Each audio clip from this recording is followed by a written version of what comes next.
Hi, this is Misha और आज हम लोग कर रहे हैं क्लास 9th का साइंस का chapter number 1 matters in our surrounding.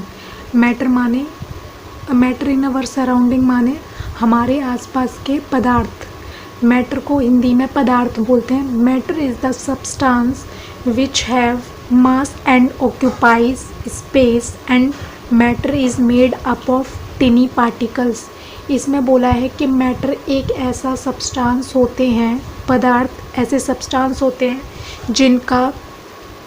जिनके पास मास होता है एंड ऑक्यूपाइंग, और वो अपना स्पेस लेते हैं। मास माने उसमें आएगा नंबर ऑफ एटम्स, जिसको हम केजी किलोग्राम में मापते हैं, और वो अपना स्पेस ऑक्यूपाई करते हैं, लेते हैं। एंड मैटर छोटे पार्टिकल से मिलकर बने होते हैं। एग्जाम्पल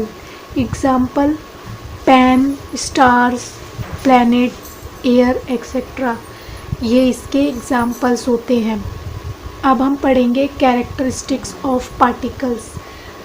द फर्स्ट कैरेक्टरिस्टिक्स है दे आर कंटिन्यूसली मूविंग। ये हमेशा लगातार चलते रहते हैं, मूव करते रहते हैं।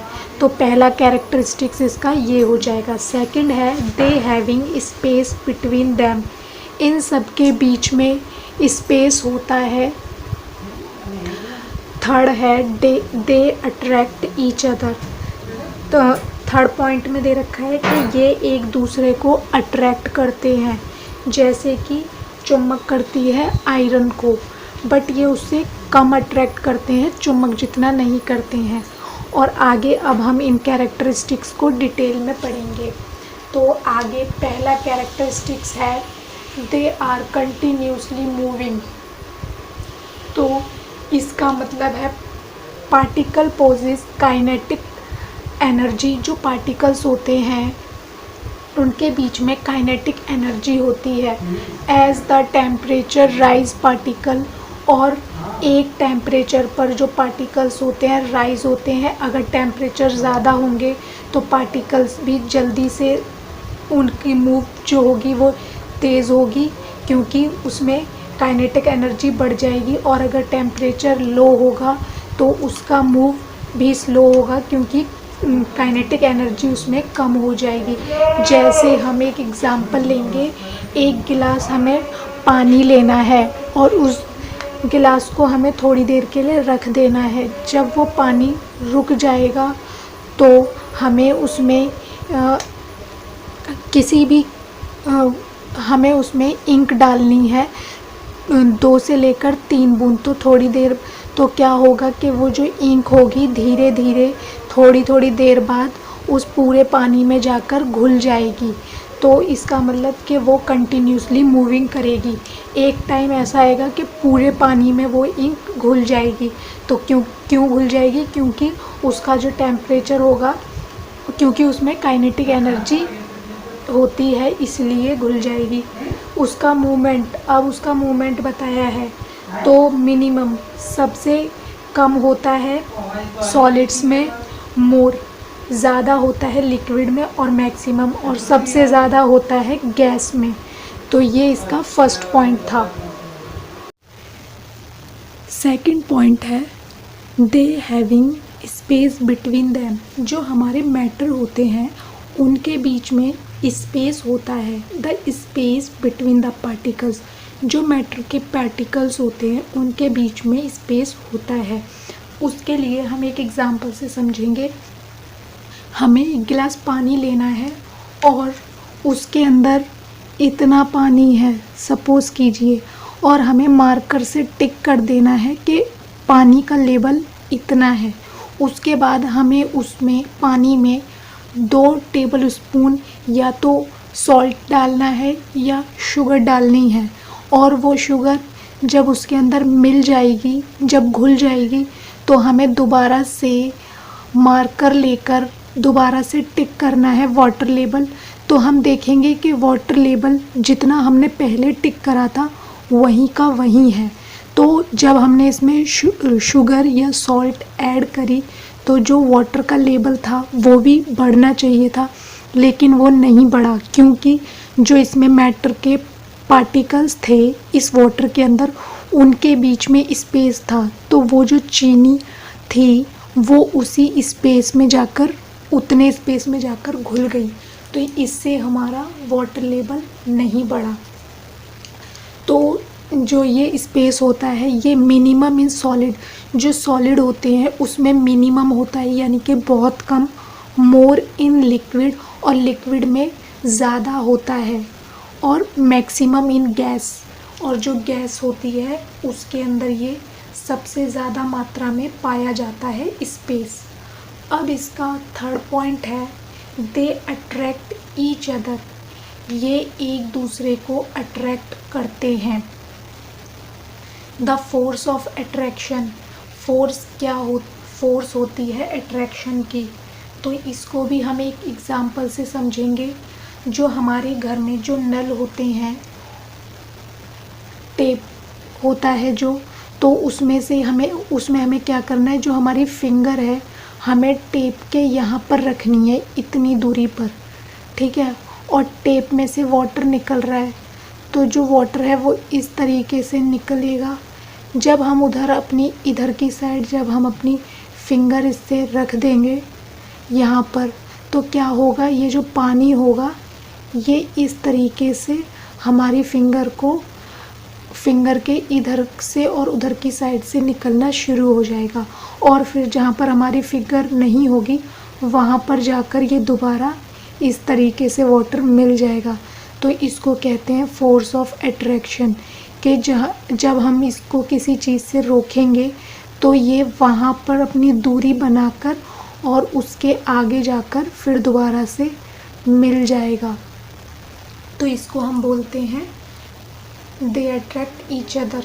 ये सबसे ज़्यादा होता है सॉलिड में, एंड इंटरमीडिएट इन लिक्विड।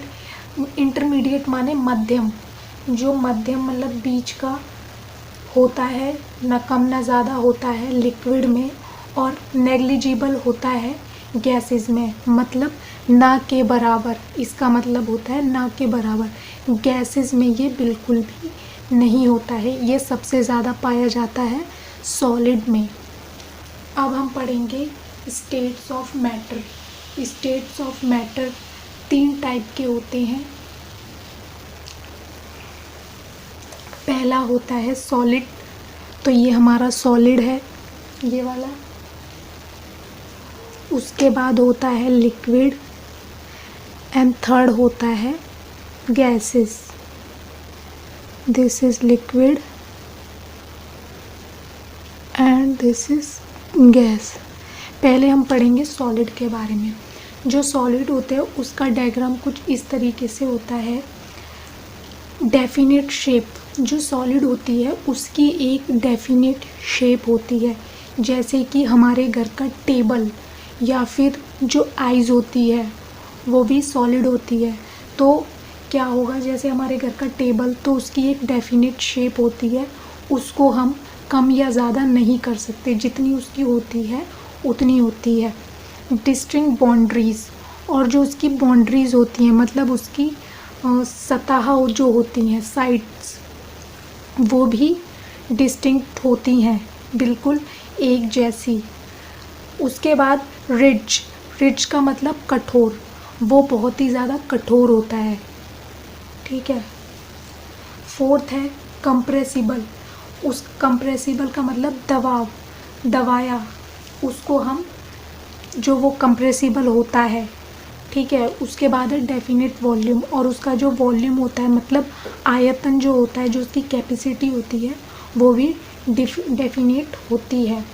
उसके बाद ये क्या होता है, सॉलिड्स में ये एक दूसरे से चिपके रहते हैं, इनके बीच में स्पेस बहुत ही कम होता है। अगला है लिक्विड। लिक्विड में भी चिपके तो होते हैं, मतलब बहुत कम कम, और इसमें स्पेस होता है। तो जो लिक्विड होता है, नो डेफिनेट शेप, उसकी कोई भी डेफिनेट शेप नहीं होती है। जैसे वाटर, वाटर को हम लेते हैं एग्जांपल के लिए, तो जो वाटर होता है उसको अगर हम गिलास में डालेंगे तो वो ग्लास की शेप ले लेगा। अगर हम उसको किसी और बर्तन में डालेंगे तो वो उसकी शेप ले लेगा, बोतल में डालेंगे तो बोतल की शेप ले लेगा। उसकी कोई डेफिनेट शेप नहीं होती है। नो डिस्टिंक्ट बाउंड्री, और उसकी कोई भी बाउंड्रीज नहीं होती। हम उसे जिसमें डालते हैं वो उसी की शेप ले लेता है। फ्लूइडिटी होता है भाव, जो उसका भाव होता है उसमें लिक्विड में भाव होता है। जिधर को उसे स्पेस वगैरह मिलता है उसका भाव उधर की साइड हो जाता है। लो कंप्रेसिबल, और ये कंप्रेसिबल मतलब दबाव इसमें बहुत कम होता है। डेफिनेट वॉल्यूम, और इसका वॉल्यूम डेफिनेट होता है, क्योंकि अगर हम इसको किसी में भी डालेंगे, जैसे हमने गिलास में डाला, फिर उसके बाद हमने इसको किसी और में डाला, तो उसमें इसका वॉल्यूम जो है सेम ही रहेगा। डेफिनेट वॉल्यूम मतलब एक ही वॉल्यूम होता है। अगला है गैस का डायग्राम इस तरीके से होगा, तो इसमें बहुत ज़्यादा स्पेस होता है। नो डेफिनेट शेप, गैस में भी कोई इसकी डेफिनेट शेप नहीं होती है। जैसे हम गैस को बलून में भरते हैं तो वो बलून की शेप ले लेता है, किसी और में भरेंगे तो वो किसी और की शेप ले लेगा। नो डिस्टिंक्ट बाउंड्रीज, इसकी कोई बाउंड्रीज नहीं होती हैं। एंड फ्लूइडिटी, इसमें भाव एक जगह से दूसरी जगह चला जाता है। जैसे अगर हम गैस को भरेंगे किसी चीज़ में तो उसका जो भाव है फिर वो उसमें चला जाएगा भाव। हाई कंप्रेसिबल, और इसमें सबसे ज़्यादा हाई कंप्रेसिबल होता है ये, इसमें ज़्यादा स्पेस होता है। गैस के अंदर बहुत स्पेस होता है, लिक्विड में लो होता है और सॉलिड में भी होता है। और गैस, इसकी कोई डेफिनेट वॉल्यूम नहीं होता है। इसको हम जिसमें भी कर दें ये उसी में चली जाता है, तो इसका कोई वॉल्यूम, जैसे अभी हमने इसे बलून में भर रखा है गैस को, उसके बाद अगर हम उस गैस को किसी बॉक्स में भर दें तो फिर वो उसका वॉल्यूम मतलब वो उसका वॉल्यूम ले लेगा, उसके अंदर भी वो पूरा हो जाएगा। तो इसीलिए इसका कोई डेफिनेट वॉल्यूम नहीं होता है। अगला टॉपिक है changing of state of matter. जो मैटर है उसको चेंज करने वाली स्टेट्स कौन कौन से हैं, तो इसमें हम दो स्टेट्स के बारे में पढ़ेंगे, bye changing temperature and by changing pressure. तो पहले हम पढ़ेंगे बाय चेंजिंग टेम्परेचर। टेम्परेचर के बढ़ने और घटने का इस पर सॉलिड, लिक्विड और गैस पर क्या प्रभाव पड़ता है। तो सबसे पहले अगर हमारे पास कोई सॉलिड चीज़ है, जैसे आइस, अगर हमारे पास आइस है और हम उसको हीट दे रहे हैं, हम सॉलिड को हीट दे रहे हैं, और क्या होगा फिर थोड़ी देर बाद कि वो जो सॉलिड है वो चेंज हो जाएगा लिक्विड में, क्योंकि जो हमारा टेम्परेचर है, हम यहाँ पर सॉलिड का जो टेम्परेचर है वो इंक्रीज़ हो रहा है। तो टेम्परेचर इंक्रीज़ होने पर क्या होगा कि सॉलिड लिक्विड में चेंज हो जाएगा। उसके बाद जब वो लिक्विड में चेंज हो जाएगा और उसके बाद हम दोबारा से उसको हीट दे रहे हैं कंटिन्यूसली, फिर उसे हीट देते जा रहे हैं, तो इससे क्या हो रहा है कि जो टेम्परेचर है वो बहुत ही ज़्यादा चेंज हो रहा है और वो जो लिक्विड है वो चेंज हो जाएगा गैस में।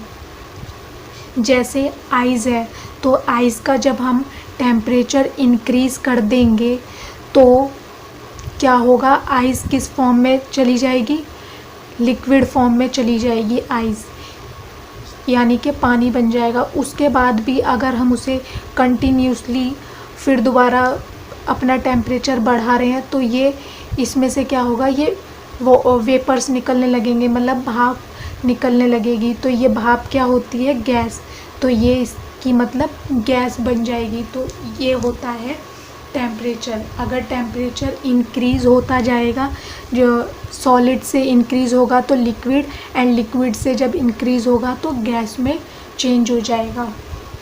उसके बाद अब हम पढ़ेंगे बाय चेंजिंग प्रेशर। के जो प्रेशर होता है उसको हम चेंज कर कर किस तरीके से मैटर पर वो प्रभाव करता है। जैसे कि गैस, अब हमारे पास कोई गैस का सब्सटेंस है तो हम क्या करेंगे, उसको हम टेम्परेचर को कम कर देंगे। जैसे हमने टेम्परेचर कम कर दिया तो वो क्या होगा, जो गैस होगी वो लिक्विड में चेंज हो जाएगी, और उसका टेम्परेचर अगर हम और भी कम कर देंगे तो वो किस में फिर हो जाएगा, सॉलिड बन जाएगा। इस तरीके से जितना हमारा टेम्परेचर गिरता जाएगा, कम होता जाएगा, डिक्रीज़ होता जाएगा, वो फिर उसमें गैस से चेंज होगा लिक्विड में, एंड लिक्विड से चेंज होगा सॉलिड में। उसके बाद जैसे CO2, एक गैस होती है जो CO2, जिसको हम कार्बन डाइऑक्साइड बोलते हैं, तो इसमें क्या होता है, सॉलिड प्रेशर कम होता है। इसके अंदर जो सॉलिड प्रेशर होता है, मतलब ये वाला, तो ये इसके अंदर कम होता है, तो डायरेक्ट ये गैस बन जाती है, ये लिक्विड में फॉर्म में नहीं जाती है। इसमें जो सॉलिड होता है, सॉलिड प्रेशर वो कम होता है, तो ये लिक्विड में चेंज ना होकर डायरेक्ट ये गैस के फॉर्म में चेंज होती है। अब हम इन दोनों के बारे में आगे डीपली पढ़ेंगे। हाई चेंजिंग टेम्परेचर का पहला पॉइंट है मेल्टिंग पॉइंट। तो मेल्टिंग पॉइंट क्या होता है, the temperature at which a solid melts to form liquid at atmospheric pressure is called melting point. जो जब कोई सॉलिड मेल्ट होकर लिक्विड फॉर्म में बनती है, जो हमारा एटमॉस्फेरिक प्रेशर होता है, जो मतलब हमारे आसपास जो वातावरण है उसका जो टेम्परेचर है, उस टेम्परेचर में जब कोई सॉलिड मैटर चेंज होता है लिक्विड फॉर्म में, तो उसको हम मेल्टिंग पॉइंट कहते हैं। अब इसको हम एक एग्जांपल से समझेंगे। हमें एक बीकर लेना है, जैसे हमने एक बीकर लिया, उसके अंदर आइस है,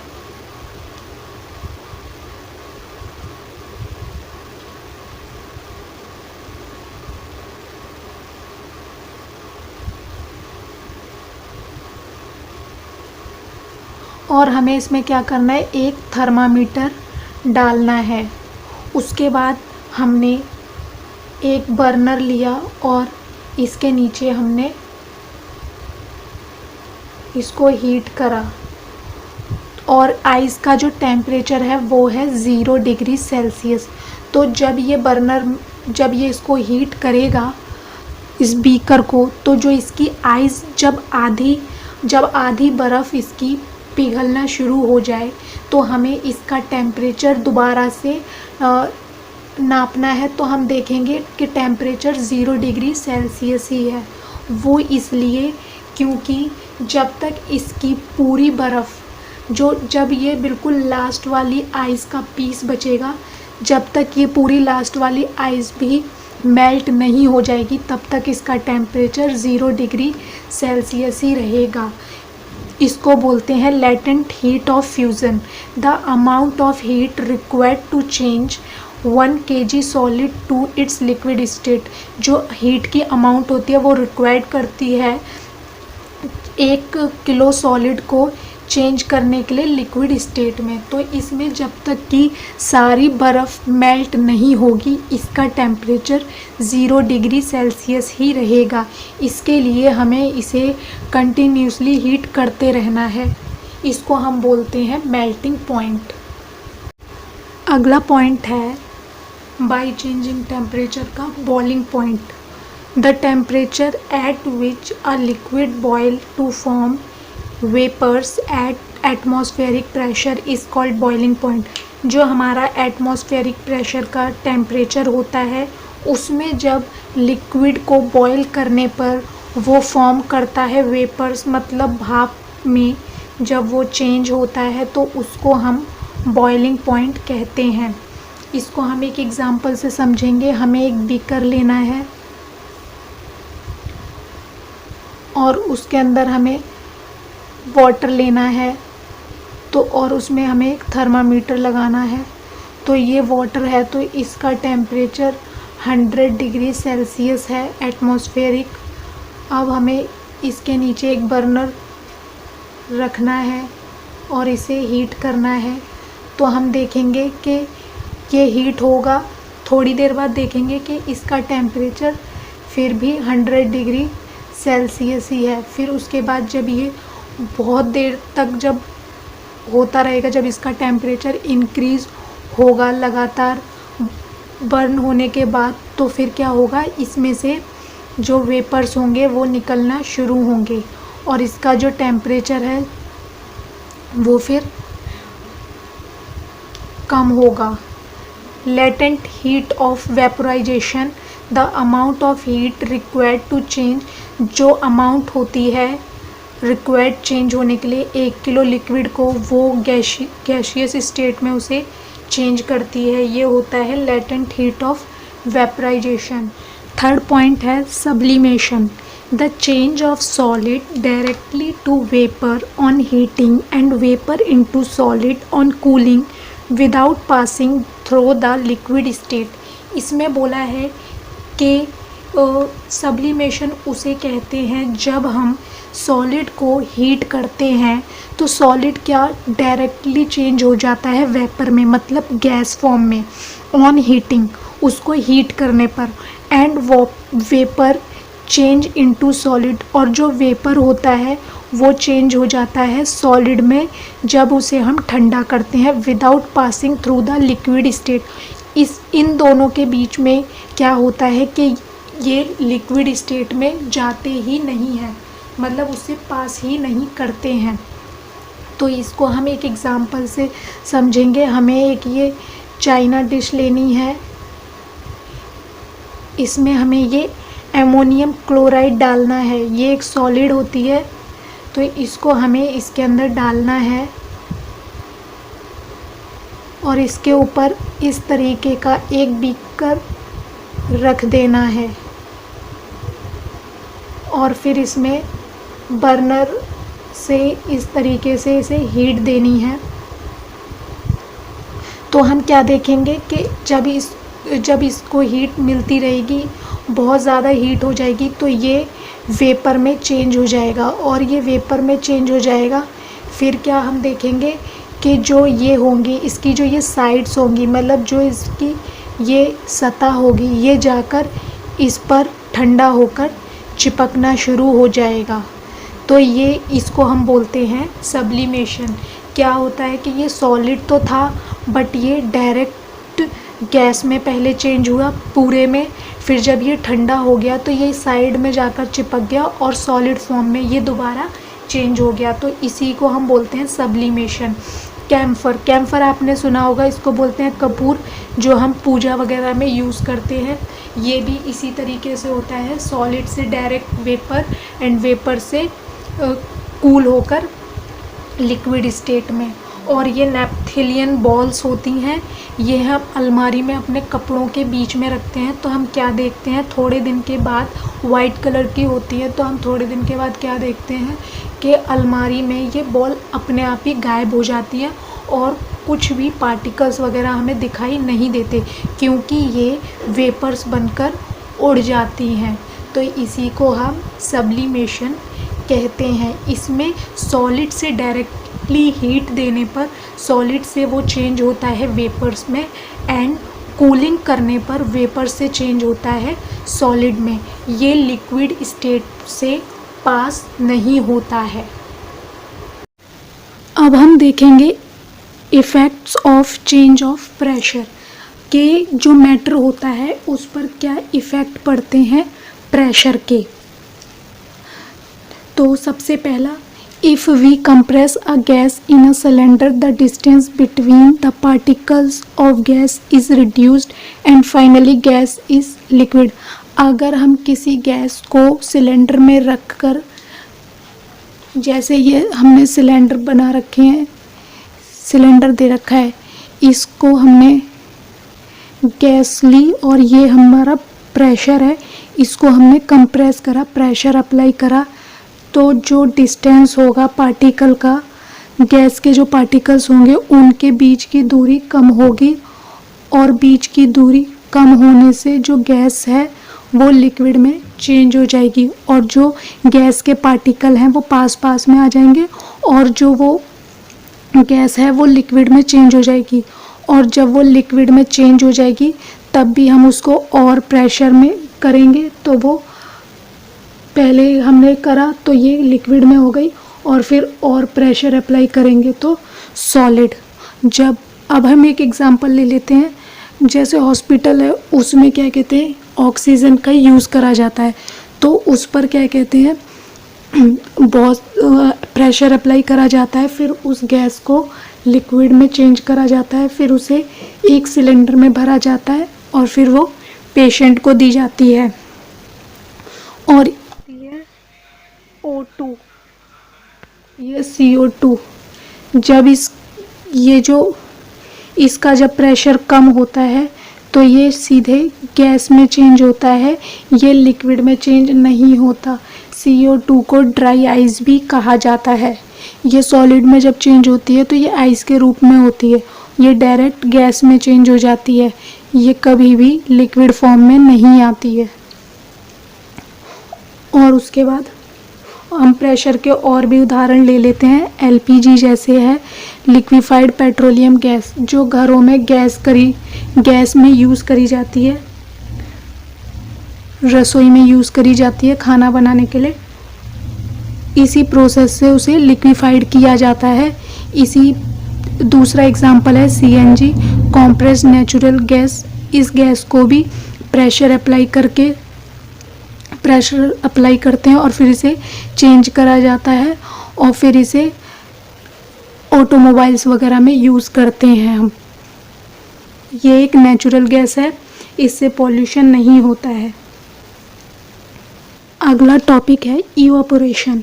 it is a surface phenomena in which liquid change into vapours at any temperature below its boiling point is called evaporation. तो इवापोरेशन क्या होता है? It is a surface phenomena, ये एक सरफेस फिनोमिना होता है।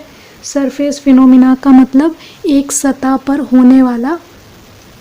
इसमें क्या होता है, जो लिक्विड होता है वो चेंज होता है वेपर्स में एट एनी टेम्परेचर बिलो, और ऐसा टेम्परेचर जो उसके उबलने वाले टेम्परेचर से कम हो तो वो लिक्विड को चेंज कर देता है भाप में।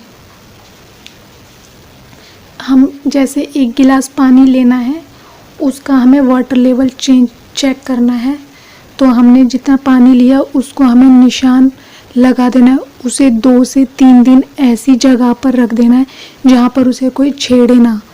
उसके बाद 2-3 दिन बाद जब हम चेक करेंगे तो हम देखेंगे कि उसमें से बहुत सारा पानी गायब हो चुका है। उसका वाटर लेवल चेक करेंगे तो वो कम होगा। तो जो वो वाटर गायब हुआ है वो इवापरेट हो गया, वो लिक्विड से वेपर्स में चेंज हो गया, एटमॉस्फेयर में चला गया एयर के साथ। इस प्रोसेस को हम इवापोरेशन कहते हैं। इसका टेम्परेचर क्या होगा, 100 डिग्री से कम होगा और इस टेम्परेचर पर ही है लिक्विड से वेपर्स में चेंज होगा। अब इसके हम देखेंगे फैक्टर अफेक्टिंग इवापोरेशन। इसको प्रभावित करने वाली चीज़ें क्या क्या हैं। पहला पॉइंट है एक्सपोज्ड सरफेस एरिया। इसको हम एक एग्जांपल से समझ लेते हैं। हमें एक प्लेट लेनी है और एक कप लेना है। दोनों में हमें 100 मिलीलीटर पानी लेना है, इसमें भी और इसमें भी, और हमें इसे रख देना है एक जगह पर। उसके बाद हम देखेंगे जो प्लेट है उसमें से जो पानी है वो इवापरेट जल्दी हो जाएगा और जो कप है वो ज़्यादा समय लगाएगा। ऐसा इसलिए क्योंकि सरफेस एरिया का वो पड़ेगा, तो इसका जो सरफेस एरिया है प्लेट का वो ज़्यादा होगा और इसका जो सरफेस एरिया है वो कम है, तो जिसका सरफेस एरिया ज़्यादा होगा उसमें इवापरेट जल्दी होगा, और जिसका सरफेस एरिया कम होगा उसमें इवापरेट कम होगा। इसी तरीके से सेकंड है टेम्परेचर।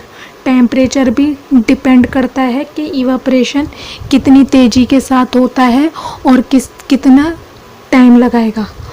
इसको भी हम एग्जांपल से करते हैं। हमें 2 गिलास लेने हैं और दोनों में हमें सेम पानी लेना है।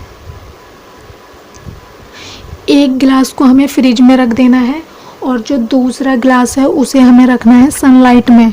जो सनलाइट वाला गिलास है उसमें से पानी बहुत जल्दी इवापरेट हो जाएगा और ये फ्रिज वाले का धीरे, क्योंकि जो फ्रिज का टेम्परेचर होता है वो कम होता है और जो सनलाइट का टेम्परेचर होता है वो ज़्यादा होता है।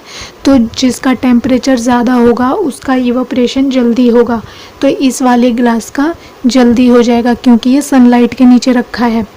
थर्ड है ह्यूमिडिटी।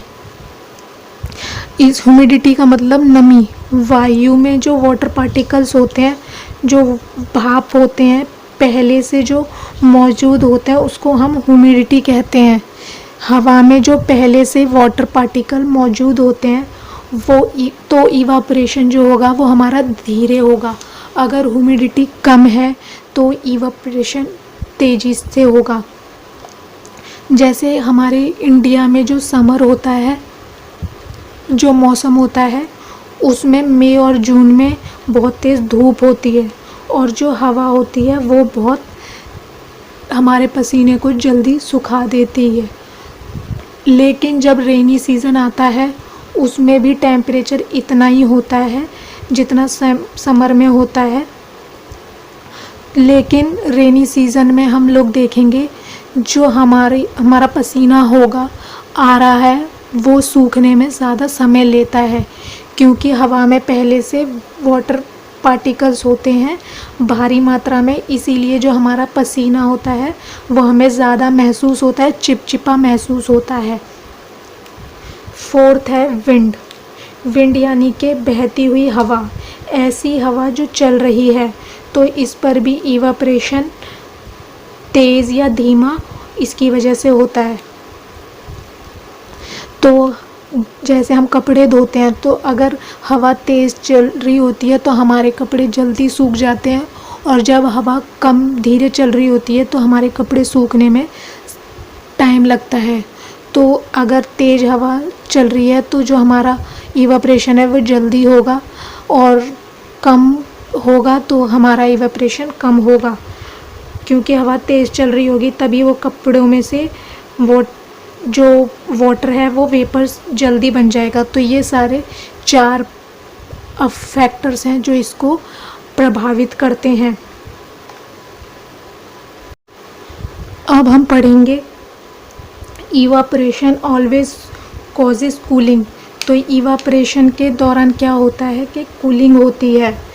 तो ये किस तरीके से होती है? The cooling caused by evaporation is based on the fact that when a liquid evaporates that take latent heat of vaporization from surroundings which on losing heat get cools। तो ये होता है। तो इवापोरेशन के कारण जो कूलिंग होती है तो वो किस कारण होती है?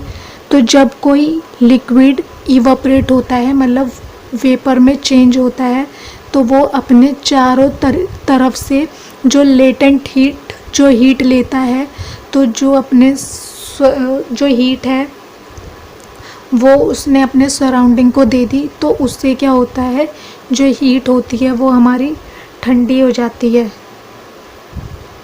क्या करता है कि जो वेपर्स के जो सराउंडिंग्स होते हैं वो हीट ले लेते हैं, तो अपने सराउंडिंग्स पर और क्या करते हैं, उसको ठंडा कर देते हैं। हीट की जो सराउंडिंग होती है उसको ठंडा कर देते हैं। अब हम इसको एग्जाम्पल से देख लेते हैं। हमें एक तवा लेना है या फिर फ्राई पैन ले सकते हैं। तो हमें एक पैन लेना है, हमें इसको गैस पर रखकर गरम कर लेना है थोड़ा सा। उसके बाद जब ये थोड़ा सा गर्म हो जाए तो गैस को ऑफ़ कर देना है। उसके बाद इसमें थोड़ा सा पानी लेना है, थोड़ा सा डालना है। तो जैसे ही हम इसमें वाटर डालेंगे तो वो वेपर में चेंज होने लग जाएगा। तो ये बहुत जल्दी वेपर में चेंज होना शुरू हो जाएगा। तो कारण क्या है इसका, क्योंकि जो भी पैन गरम था वो वाटर में उसकी हीट को सोख लिया, वाटर ने उसकी हीट को सोख लिया और जो स्टेट थी हीट की वो चेंज कर दिया। तो लेटेंट हीट ऑफ हो गया, जो पेन है वो ठंडा हो जाएगा, हम उसको महसूस करेंगे। तो ये एक्टिविटी हम घर पर कर देख सकते हैं।